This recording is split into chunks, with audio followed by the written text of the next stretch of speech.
Dis, tu connais la Reine des Neiges?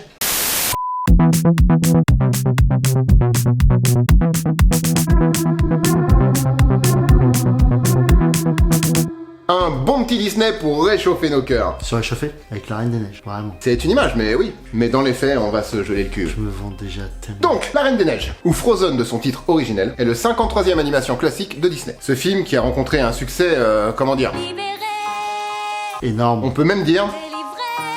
Mais c'est chiant ces coupures là, pourquoi elle gueule elle? Alors, elle, en l'occurrence, c'est Elsa, princesse du royaume d'Arendelle. Ouais, et Et grande sœur de Anna. super, on avance. Propriétaire de Olaf, mais également livrée avec le pouvoir de la glace. Agendas ou... Elle possède le pouvoir de geler des trucs, elle contrôle la neige. Ah, c'est pour ça le titre. Ou le titre, oui. Et donc, cette joyeuse bande, il leur arrive quoi? Alors, au niveau des joyeusetés, Elsa et Anna ont perdu leurs parents. Ambiance. Elsa refuse que Anna se marie avec le connard de l'histoire, le prince Hans. C'est bien ce que je dis, ambiance. Elsa laisse exploser ses pouvoirs et plonge involontairement tout son royaume dans un hiver éternel. Il y a un truc qui se passe bien dans ton film ou c'est dépression?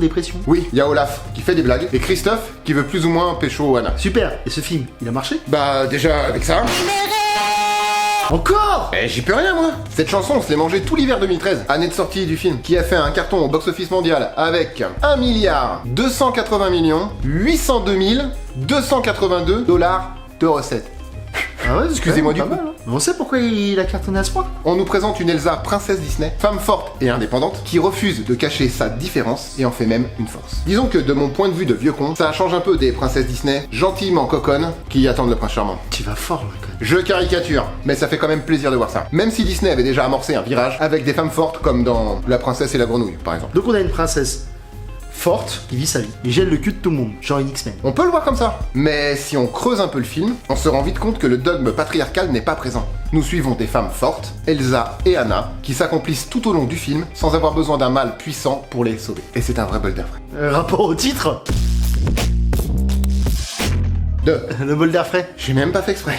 Bref, On ne saurait trop vous conseiller de voir ce film. L'animation est soignée. Les chansons sont... Bon, faut aimer Disney, mais dans l'ensemble, elles fonctionnent. Et même si nous ne sommes pas dans un juste milieu où hommes et femmes sont égaux, le ton frais et nouveau ne vous laissera pas... De glace. De glace, oui, exactement. Voilà. Maintenant vous en savez un peu plus sur Frozen, ou en tout cas Notre à l'ancienne, t'as vu. notre vision de Frozen. Si vous êtes resté jusqu'à la fin, écrivez froid dans les commentaires. Pensez à vous abonner, Likez et clocher. c'est ce qui nous rend visible sur la plateforme. C'est tout pour nous. Ciao. Timmy